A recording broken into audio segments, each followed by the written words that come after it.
welcome back to my YouTube channel. I am Riti Kumari and I am back with another lecture on OOPS. So it is lecture number 3 और इस lecture में हम basically देखने वाले हैं कि what is OOPS.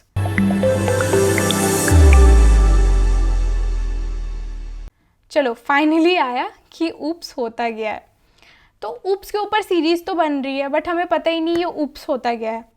ये OOPS वो वाला OOPS तो नहीं होता. OOPS सॉरी कुछ गिर गया. ये OOPS वो वाला OOPS है जिसका मतलब होता है ऑब्जेक्ट ओरिएंटेड प्रोग्रामिंग लैंग्वेज. तो बेसिकली OOPS जो होता है ना, इसका जो फुल फॉर्म होता है that is object oriented programming language. इतना बड़ा फुल फॉर्म तो हो गया, लेकिन इसका मतलब क्या होता है. तो बेसिकली मतलब क्या होता है ना, ऑब्जेक्ट और ओरिएंटेड मतलब कि कोई ऐसी चीज़ जो ऑब्जेक्ट के अराउंड ओरिएंट कर रही है, कोई ऐसी प्रोग्रामिंग लैंग्वेज जो बेसिकली हम लोग के ऑब्जेक्ट के अराउंड ओरिएंट कर रही है. अब आता है कि ऑब्जेक्ट होता क्या है. तो ऑब्जेक्ट से पहले हम लोग क्लासेस के बारे में जानते हैं. तो यहाँ पे आप देख सकते हो कि it is a methodology to design a program with the help of classes and objects.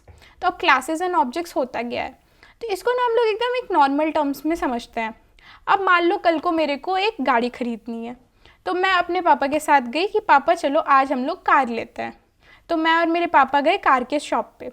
अब हम कार के शॉप पे गए तो उसने हमें बहुत सारे कार के ऑप्शंस दिए. आप मारुति ले सकते हो, आप i10 ले सकते हो, आप ये वाली कार ले सकते हो, आप एम्बेसडर ले सकते हो, आप ये सब ले सकते हो, Hyundai ले सकते हो.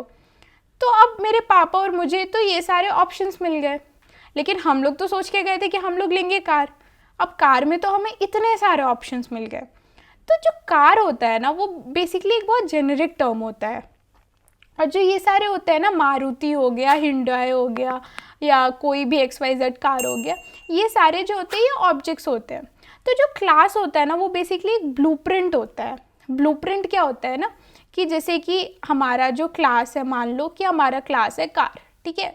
तो कार का अगर हमारा एक क्लास है, तो क्लास का अगर हम लोग जो ब्लूप्रिंट है, मतलब बेसिकली इसमें जो कार के क्लास है उसमें हम लोग बहुत सारे ऑब्जेक्ट्स बना सकते हैं. जैसे ऑडी हो गया, लैम्बोर्गिनी हो गया, Hyundai हो गया, मारुति हो गया, तो उसके ढेर सारे ऑब्जेक्ट्स बन सकते हैं. तो क्लास बेसिकली एक ब्लूप्रिंट हो जाता है जिसके हम लोग काफ़ी सारे ऑब्जेक्ट्स बना सकते हैं. क्लासेस और ऑब्जेक्ट्स के बारे में हम लोग नेक्स्ट वीडियो में और जानेंगे इन डेप्थ, बट अभी के लिए just like to give a थोड़ा सा कॉन्टेक्स्ट. तो क्लास ये हो गया. अब इस क्लास का जो इंस्टेंस बनता है उसे हम ऑब्जेक्ट कहते हैं. मतलब कि हमारे पास एक क्लास है, उस क्लास का हम लोग एक ऑब्जेक्ट बना रहे हैं. मतलब कि हमारे पास एक कार क्लास है और उस कार क्लास का हम लोग एक ऑब्जेक्ट बना रहे हैं, डैट इज़ ऑडी. तो बेसिकली क्लासेस एंड ऑब्जेक्ट्स होते हैं. क्लास जो होता है वो ब्लूप्रिंट होता है और ऑब्जेक्ट जो होता है वो एक इंस्टेंस होता है क्लास का. तो बेसिकली आप ऐसे समझ सकते हो कि ये कार क्लास है, तो इसका एक ऑब्जेक्ट हो सकता है ऑडी, इसका एक ऑब्जेक्ट हो सकता है Hyundai, इसका एक ऑब्जेक्ट हो सकता है मारुति. तो बेसिकली ये कार क्लास है, इसके ये 3 ऑब्जेक्ट्स हो सकते हैं. तो बेसिकली यही होता है, ठीक है. अब हम लोग और OOPS के बारे में जानते हैं. तो OOPS allows us to create reusable code. ये तो बहुत अच्छा टर्म है OOPS के बारे में कि OOPS जो होता है हमें रीयूजेबल कोड्स करने के लिए अलाउ करता है. तो कैसे अलाउ करता है, तो OOPS में ना एक इनहेरिटेंस का कंसेप्ट आता है. तो इनहेरिटेंस का जब कॉन्सेप्ट आता है ना, तो उसमें क्या होता है कि जैसे आप मान लो कि हमारे पास एक क्लास है कार की, ठीक है, और हम लोग जा रहे हैं, मतलब हमारा जो ऑब्जेक्ट है वो है Hyundai की कार या मारुति की कार. तो हमारे पास क्लास तो है कार का और ऑब्जेक्ट जो है वो मारुति का है. तो जो हमारे पास क्लास की कार है उसमें भी 4 व्हीलर्स होंगे और जो मारुति की कार है उसमें भी 4 व्हीलर्स होंगे. तो बेसिकली ये जो व्हीलर्स हैं, मतलब नंबर ऑफ़ व्हील्स जो है वो क्लास कार में भी कॉमन है और हमारी मारुति क्लास में भी कॉमन है. तो उस प्रॉपर्टीज़ को हम इनहेरिट कर लेते हैं. तो हमें वो जो कोड होता है वो बार बार लिखने की ज़रूरत नहीं पड़ती है कि हमारे भी जो क्लास है ऑडी वाला या मारुति वाला उसमें भी 4 व्हील्स है. हम लोग डायरेक्टली इनहेरिट करते हैं तो सारी प्रॉपर्टीज़ आ जाती है हमारे पास. तो इसीलिए हम लोग बोलते हैं कि OOPS जो होता है हमें अलाउ कर देता है कि हम लोग रीयूजेबल कोड बहुत आसानी से लिखें. अब जो थर्ड पॉइंट है इसमें है कि OOPS implement real world problems using different pillars like inheritance, encapsulation etcetera.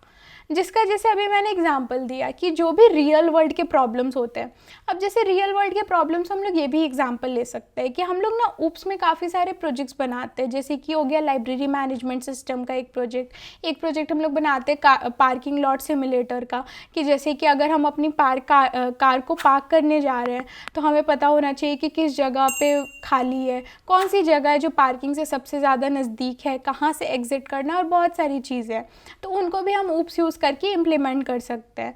तो बेसिकली जो रियल वर्ल्ड के प्रॉब्लम्स होते हैं, जैसे लाइब्रेरी में बुक्स को कैसे मैनेज करें, या बहुत सारे जो प्रॉब्लम्स होते हैं उनका इम्प्लीमेंटेशन हम ऊप्स यूज़ करके क्लासेस और ऑब्जेक्ट्स बना के कर सकते हैं, जो कि काफ़ी बेटर वे और काफ़ी ईजी वे होता है ऑफ अंडरस्टैंडिंग, एंड मतलब हमारा जो कोड होता है वो काफ़ी ब्यूटीफाई भी हो जाता है ऊप्स यूज़ करके। तो इस लेक्चर में इतना ही था। नेक्स्ट लेक्चर में हम लोग पढ़ेंगे क्लासेस और ऑब्जेक्ट्स के बारे में, और थोड़ा और डेप्थ जानेंगे क्लासेस और ऑब्जेक्ट्स के बारे में कोड के साथ। तो इस वीडियो के लिए इतना ही है। टिल देन, अगर आपको ये वीडियो अच्छा लगा हो तो प्लीज़ लाइक बटन को हिट कर देना। अगर ये वीडियो के रिगार्डिंग कोई फीडबैक है या कोई कमेंट्स है इस पूरी सीरीज़ के रिगार्डिंग, तो प्लीज़ कमेंट कर दो, कोई टॉपिक इंक्लूड करना है कुछ भी। और अगर नए हो मेरे चैनल पे तो please subscribe to my channel as well. So this was all about this video. Till then, take care, keep learning, keep growing. Bye all.